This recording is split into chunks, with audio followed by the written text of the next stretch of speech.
गुरुं शङ्कररूपिणं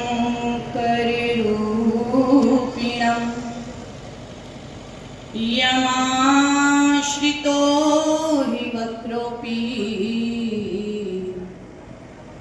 चन्द्राः सर्वत्र वन्दते। अखण्डमण्डलाकारं व्याप्तं येन चराचरं तत्पदं दर्शितं येन तस्मै श्री गुरुवे नमः। परम पूज्य परम आराध्य अनंत श्री विभूषित प्रातः स्मरणीय श्री सद्गुरुदेव भगवान के श्री चरणों में दंडवत प्रणाम करते हुए मंच पर विराजमान त्यागमयी विभूतियां, प्रिय छोटे भ्राता जो कथा वाचन के माध्यम से सनातन का प्रचार कर रहे हैं, और सम्माननीय आदरणीय प्रचारक महोदय भाई जी हमारे जो इस धरा पर अपनी संस्कृति को जन जन तक पहुंचाने में लगे हुए हैं। इसके साथ साथ मेरे संगीत के बंधु बड़ा ही सुंदर गायन, और इस कार्यक्रम का जो ये रूप आप देख रहे हैं, इसका आयोजन करने में जो आयोजन करता है, बड़े ही मेहनत से जो कार्य इन्होंने किया है, और आप सभी मातृशक्ति मेरे भाई बंधु हम यहाँ पर विराजमान हैं। परंतु मुझे एक चीज देखने में आ रही है, कहो तो कह दो, क्योंकि मैं एक साधु हूं और लगभग 30-35 साल से मेरा विचरण है, तो इसलिए मुझे कोई डर भी नहीं। आपने आयोजन तो करवाया है, परंतु मुझे ऐसा लग रहा है कि मेला है, क्योंकि चारों तरफ लोग बातों में मस्त हैं।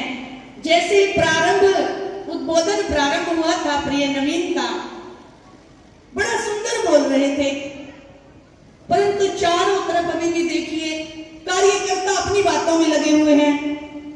जो लोग आए हैं वो अपनी अपनी बातों में लगे हुए हैं, जो बैठे हैं उनको कोई नियंत्रण करने वाला नहीं है। बच्चे अपनी दुनिया में मशगूल हैं, है ना सभी लोग। तो ऐसा लग रहा है कि आपको देख के कि जो मंच पर आपने बुलाए हैं कि आप बोलिए, आपका काम बोलना है, बस 2-2.5 घंटे बोल के आप चले जाना, और जो कहना है वो मंच तक कह के चले जाना, बाकी तो जो का त्यों चलेगा। नहीं, हम ऐसे प्रवचन करने नहीं आए यहाँ पर। मेरा सभी पूरी पब्लिक से निवेदन है, यदि आप इस जितनी भी जगह में मुझे दिखाई दे रही है, अगर आप यहाँ पर आए हैं तो जहां पर हैं आप वहीं बैठ जाइएगा, और या तो पंडाल में आके बैठिएगा। कार्यक्रम को सफल बनाने का प्रैक्टिकली जीवन होना चाहिए, व्यवहारिक जीवन होना चाहिए हमारा। हमारे जो प्रचारक जी उन्होंने सब कुछ कह दिया, जो मुझे कहना था मेरी प्रिय बहन साध्वी जी ने सब कुछ कह दिया, और मुझे कहना कुछ बाकी नहीं है। परंतु इस कहने से काम नहीं चलेगा, ये कहने से काम नहीं चलेगा मैं हिंदू हूं, ये कहने से काम नहीं चलेगा मैं भारतीय हूं। तुम लिखो किताबों में जितना लिख सकते हो, तुम भर दो ग्रंथ जितने भर सकते हो। आप कहते हो अंग्रेजी में कहा जाता है, स्कूल और कॉलेज से ही अंग्रेजी का सब्जेक्ट बंद कीजिए। मेरा मंत्रियों से निवेदन है, अंग्रेजी ऐसे बंद नहीं होगी। अगर आप अंग्रेजी नहीं पढ़ाओगे बच्चों को तो मेडिकल में एडमिशन नहीं होना है, इंजीनियरिंग में एडमिशन नहीं होना है। बताओ क्या करें? हमें डॉक्टर के पास जाते हैं ना,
संयमी बनो। मेरे जीवन में वो गुण नहीं है तो मैं आपको कैसे कह सकती हूँ। यहाँ पर कोई बच्चा मुझे दिखाई नहीं दे रहा है। आप माता पिता बैठे हैं और मुझे नहीं लगता आप अपने बच्चों को जा करके कुछ समझाओगे। आपका मतलब है एक सम्मेलन में आ गए हैं, 4 संत आए थे, एक प्रचारक जी आए थे, कार्यक्रम में 2:30 बज गए थे तो रोटी खाई अपने घर आ गए। अरे कहाँ के जन्मे हो? ये ऋषियों की भूमि है और तुम ऋषियों की संतान है।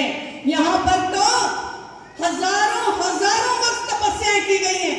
माता पार्वती ने 3500 वर्ष तप किया था। तुमसे 2 घंटे नहीं बैठा जाता? तुमसे 2 घंटे सुना नहीं जाता? तुम 2 घंटे के लिए अपनी बातों, कोई मोबाइल देख रहा है, हम औरों को क्या कहेंगे? अभी भाई जी ने कहा था जब अपने ही घर में चिरागों से आग लग गई हो। हमारा जीवन संयमित कहाँ है? हम कहते हैं मेरा बेटा कहना नहीं मानता। बेटा तो तब कहना माने जब पिता का जीवन अनुशासन में हो। पिता मोबाइल लिए घूम रहा है, पिता शराब पी के घूम रहा है, पिता मांस मदिरा खा रहा है और कहे मेरा बेटा श्रवण कुमार बन जाए, ऐसे नहीं बनेगा। इसीलिए मेरा जो उद्बोधन होता है ना, उसको लोग कहते हैं बड़ा क्रांतिकारी कर देती हूँ। नहीं, मैं क्रांतिकारी नहीं करती, मैं आपको प्रैक्टिकली जीवन देना चाहती हूँ। आपके जीवन में वो होना चाहिए। अभी आपने सुना गाय पालने में शर्म आ रही है। घर में गाय पालने की जगह कहाँ है?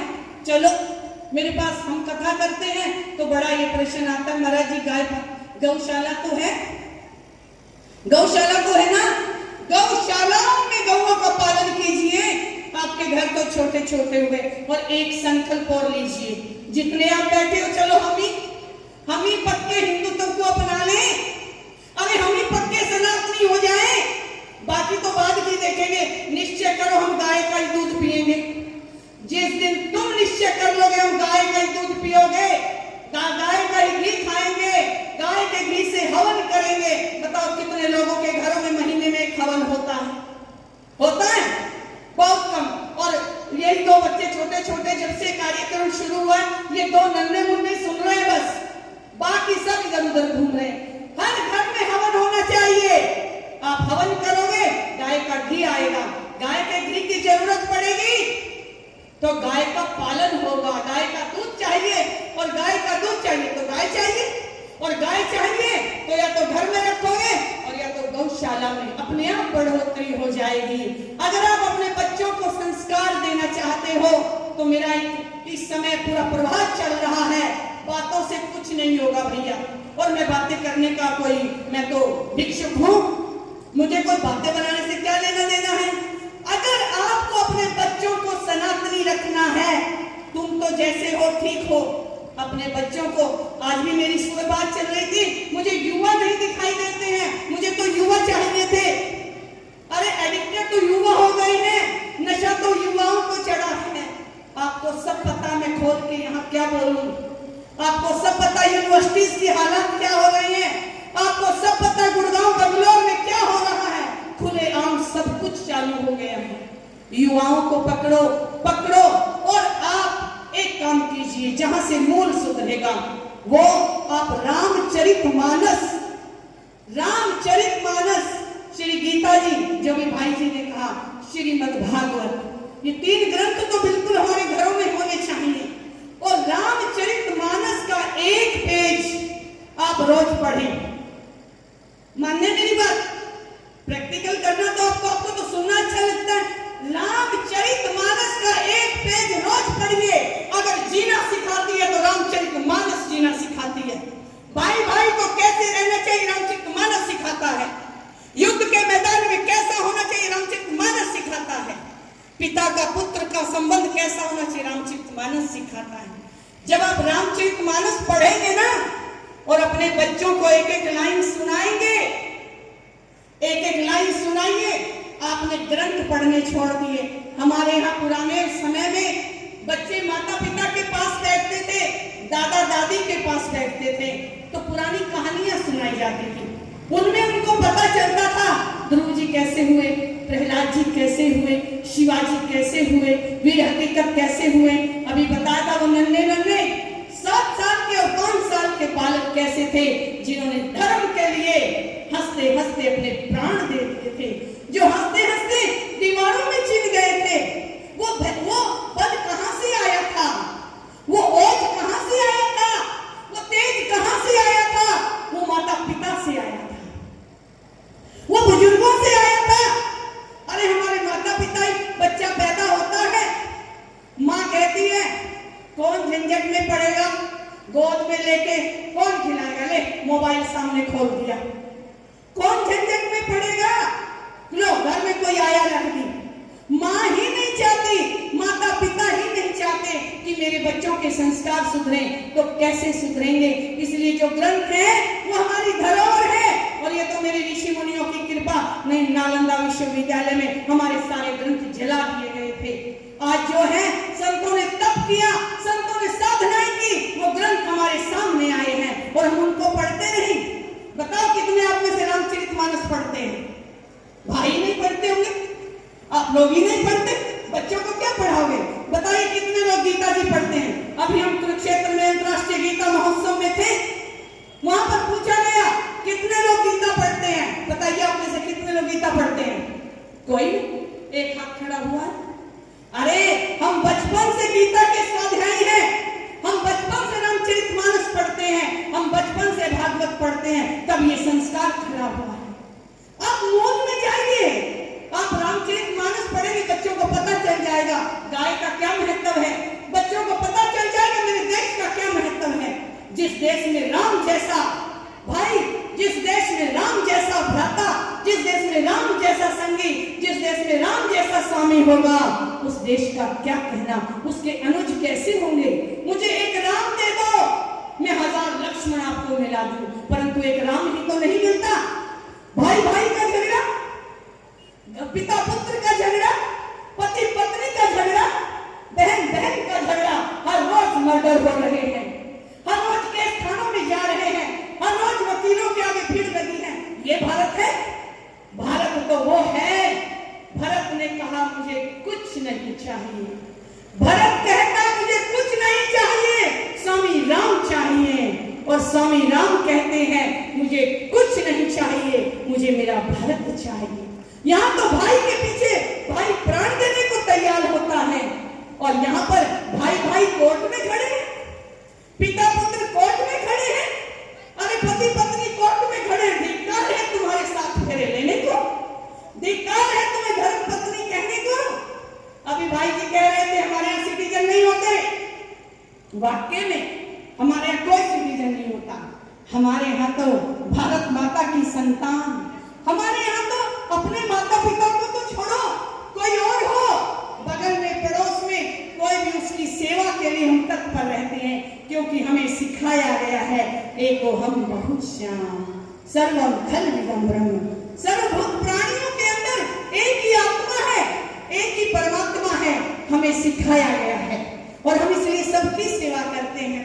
परंतु वो भाव आएगा क्यों, कहां से आएगा? जब आप ग्रंथ पढ़ोगे, जब आप गुरुद्वारे जाओगे, जब आप मंदिर जाओगे, जब आप पूजा करोगे, जब आप पाठ करोगे, तब ये सनातन संस्कृति जीवित रहेगी। भैया ऐसे थोड़ा जीवित रहने वाली है। हम तो रोज अटेंड करते हैं प्रोग्राम, रोज केवल कहनों में रह जाता है, परंतु मैं नहीं चाहती मेरा भारत केवल बातें बनाने वाला हो। यहाँ बातें बनाने वाले नहीं, यहाँ तो सावित्री ने यमराज को रोक दिया था, यहाँ तो नर्मदा ने सूर्य को रोक दिया था, यहाँ तो श्रवण कुमार ने अपने माता पिता के सेवा के लिए अपना सब कुछ अर्पण कर दिया था, यहाँ तो 2 बालकों ने अपने प्राण दांव पर लगा दिए थे। इसलिए यदि पत्नी हो तो अपने कर्तव्य को याद करो। मैं पतिव्रता स्त्री कैसे हो सकती हूँ, मेरा पति मेरे से कैसे खुश हो सकता? और आप यदि पति हैं तो आपको ध्यान रखना होगा, मैंने भावा देके फेरे दे करके लाया हूं, तो मैं अपनी पत्नी को कैसे प्रसन्न कर सकती? आप माता पिता हैं, आप भाई हैं, तो आप ध्यान रखिए कि मेरा कर्तव्य क्या है, मैं कितना अच्छा अपने कर्तव्य को निभा सकूं। मेरा धर्म, मेरा कर्तव्य मेरे प्रेम से आगे होगा। जब भगवान जा रहे थे मथुरा तो श्री राधिका ने देखा और कहा, भगवान ने कहा, राधिका तुम जानती हो कि प्रेम से बढ़कर कर्तव्य होता है, प्रेम से बढ़कर कर्तव्य होता है, और कर्तव्य के लिए मनुष्य को यदि प्राण भी देने पड़े तो दे देने चाहिए। कर्तव्य प्रमुख होता है, इसलिए आपका कर्तव्य क्या है, उसके लिए आपको प्राण देने पड़े तो दे देना। ये तो शरीर नाशवान ही तो है। अभी तो आपने सुना है, घर में पड़ के क्यों मरना, मरेंगे तो सेना में भर्ती होकर मरेंगे, मरेंगे तो देश की रक्षा करते हुए मरेंगे, मरेंगे तो भारत माता की सेवा करते हुए मरेंगे, ताकि आने वाली पीढ़ियां हमारे मरने को भी याद करके आगे बढ़ती चली जाएं। इसलिए अपने जीवन को सुधारिएगा, बातों पर जो कही गई उन पर ध्यान दीजिए। सभी लोग पेड़ पौधे लगाएंगे, आपके घर में जगह हो घर में लगाइएगा, खेतों में जगह हो खेतों में लगाइएगा, जहां भी जगह हो। दूसरा, गौ माता की सेवा करेंगे, सभी लोग करिएगा। तीसरा, सभी लोग एक परिवार इकट्ठा होकर के 1 महीने में एक बार अवश्य इकट्ठा होकर के भोजन करो। चाचा ताऊ बहन भाई जो भी हैं, सभी लोग इकट्ठा होकर के एक बार महीने में जरूर भोजन करेंगे। चौथा, अपने माता पिता अपने बुजुर्गों की सेवा करेंगे। आपके घर में आपके बड़े बूढ़े हैं, अब बैठे ही बुजुर्ग हैं, यंग तो कोई आया ही नहीं जिसको मैं शिक्षा दूं। अगर आपके घर में कोई बड़े बुजुर्ग हैं जिसके पास अपने माता पिता हैं और जिसके पास अपने गुरुदेव हैं, उसके पास साक्षात भगवान है। यदि उसने उनकी सेवा कर दी तो सब कुछ पा लिया। तो बोलो, अपने माता पिता बुजुर्गों की सेवा करोगे? सबसे बड़ा कर्तव्य आपका है, अपने माता पिता बुजुर्गों की सेवा करो। आपको अपने माता पिता की सेवा में कभी क्रोध नहीं आना चाहिए। आपकी माँ ने आपको 9 महीने पेट में रखा था, उसके बाद आपको सारी जिंदगी पाला था। आज यदि माँ बूढ़ी हो गई है तो उसको ये कह के पटक ना देना कि मुझे काम धंधे पर जाने में देर हो रही है ना, मेरा ये काम रह गया, मेरा ये काम रह गया, मेरे पास तो तेरी सेवा का समय नहीं है। गलत, नरक में जाएगा। जो व्यक्ति अपने माता पिता की सेवा नहीं करता, अपने गुरुजनों की सेवा नहीं करता, वो सीधा नरक में जाता है।